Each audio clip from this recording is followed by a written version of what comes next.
Have you ever heard the saying, no children left behind? If so, what does that mean to you? In America today, nearly 700,000 children a day are being abused and neglected. As Americans, we are clearly doing something wrong. Child abuse rates are rising by the number. These numbers should not be going up by the day. They should be going down. Today, I will be telling the story of a little boy named David who was abused by his very own mom. This topic came to mind because a situation like David's arose near me. I will now begin to tell you the story of why I chose this topic in deeper depth. It all started on a warm, sunny day at Slatona Beach West. Slatona Beach West is the local swimming pool in my small town of 2,000 people. I still remember the day like it was yesterday. I was at the front desk and a little 7-year-old came up to me and handed me his pool pass. I thought it was strange that his mom would let him go to the pool at 7 years old all by himself, but the rule of the pool is you have to be 7 years old to come by yourself, so he wasn't breaking the rules. I thought really nothing of it besides that it was strange. I was on my guard chair and I look over and there's a little boy playing by himself. I saw red marks all over his chest. I thought that was a little bit strange, but I wasn't going to quick judge him. Later on that day, it bothered me, so the next day when I came to work, I decided to tell my manager, being she works at the school. She didn't think much of it, but thought she'd do a little digging deeper.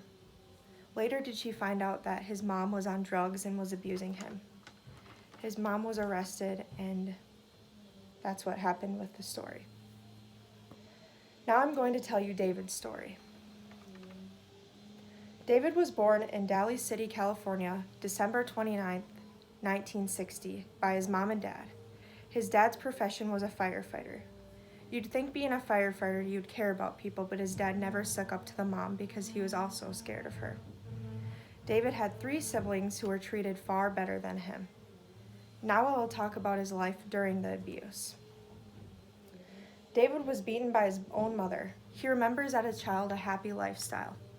Later did that come to change.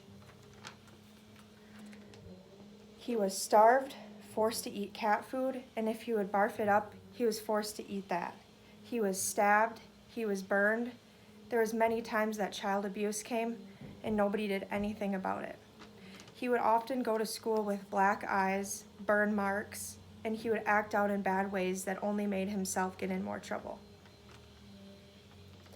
The weird part about this is that his siblings were not treated bad at all. They were actually spoiled. David never will understand why his mom had that strong hate towards him, but deep down he thought it was his fault, which is the saddest part. Next, I'm going to talk about how David found a way out. David had 3 teachers that had been noticing things were going on. If it wasn't for one, he probably would have been dead to this day. These teachers saved his life.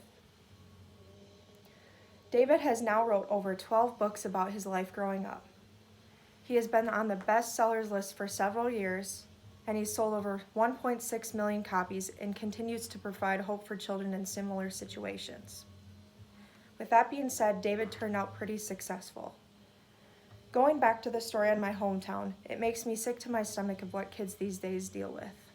That is why I chose to talk about the topic of child abuse. This is why we must live by the saying, no children left behind. Always be aware and watch for your surroundings if you notice something. You never know what children are going through.